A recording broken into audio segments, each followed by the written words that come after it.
Hi all, in this video I'll cover dynamic memory allocation. Dynamic memory allocation means allocating memory at runtime. Now in order to understand this, we need to have a good understanding of compile time versus runtime. Compile time refers to the time when you're developing your program, when you're implementing your code and you compile it to machine code. This is compile time.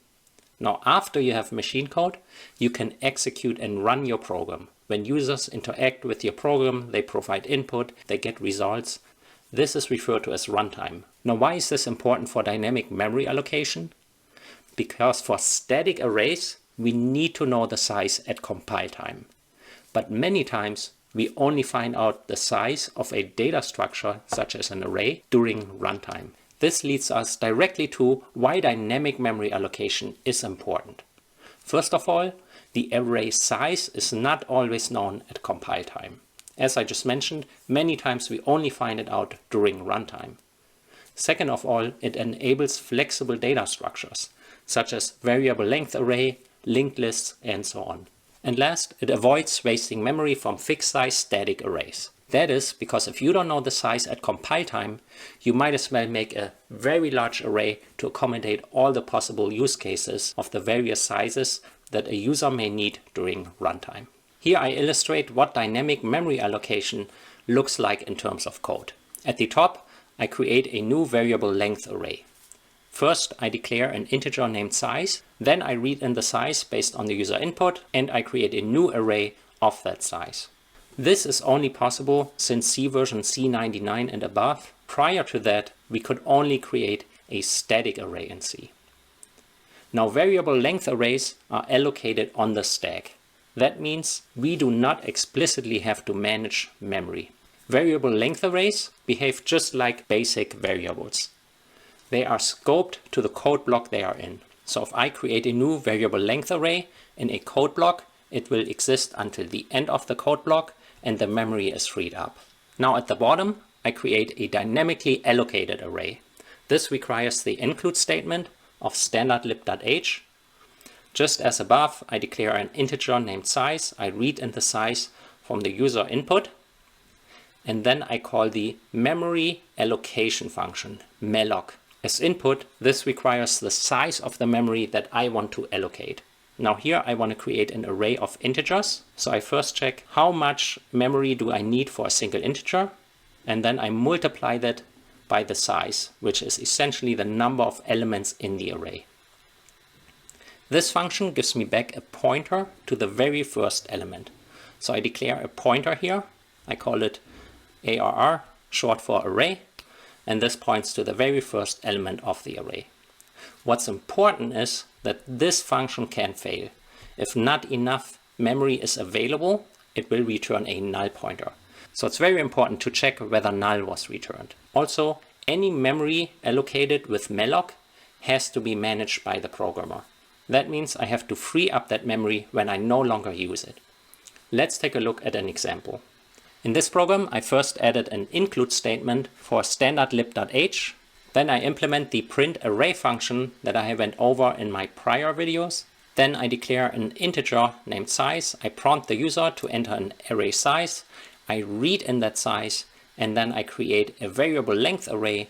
I use a for loop to initialize all the elements, and then I print the array to the console. Let's run this program. Here I can give it a size. I give it size 10. And this outputs the array with the initialized elements. Now this is very straightforward. It pretty much works like static arrays, but this is a variable length array.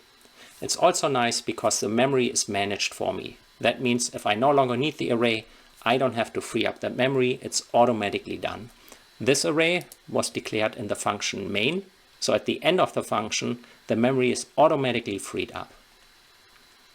Let's take a look at dynamically allocated arrays. Now I added a function prototype named createArray. This is implemented below the main. Inside the function, I first call malloc with the size multiplied with the size of the data type of each element. This gives me back a pointer to the very first element. Then I check whether sufficient memory was available and malloc was successful. If array is null, I return null. I know I didn't have enough memory and the memory allocation failed. Otherwise, again, I use a for loop just like I had in the main earlier to initialize all the elements, starting at 1, 2, 3, 4, and so on. And then I return the pointer to the calling function. Now let's call this function from the main. I call the createArray function, I pass in size multiplied by 2, I get back the pointer to the very first element, and then I print out the array to the console. Again, I pass in size times 2 because I want to create an array of twice the size. Now for clarity, I keep this very concise, but in a real program, I would have to check again whether my array is null or not. Let's execute this program. Here I enter the size 5. At the top is the variable length array from the main, and below is the dynamically allocated array from calling the createArray function. Now what's important is that this was dynamically allocated. So this is allocated on the heap, and whenever something is allocated on the heap, I as a programmer have to manage that memory. So when I no longer need the array, I call the free function and pass in my array. This will free up the memory that this array needed. Now you might wonder, what is the difference between variable length arrays and dynamically allocated arrays, and when to use one or the other? The array allocated inside the createArray function would not be possible with a variable length array. Take a moment and think why it's not possible to use a variable length array instead. The answer is that variable length arrays behave just like basic variables, and they are scoped to the function block.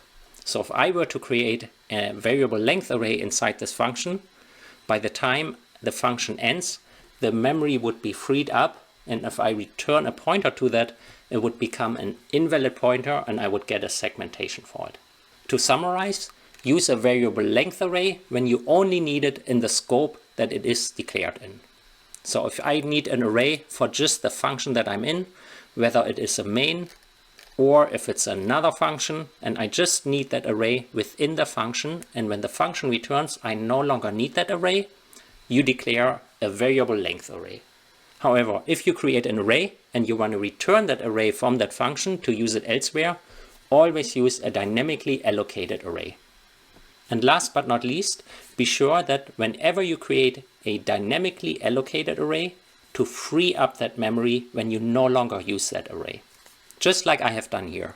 I called the malloc function to allocate new memory for my array.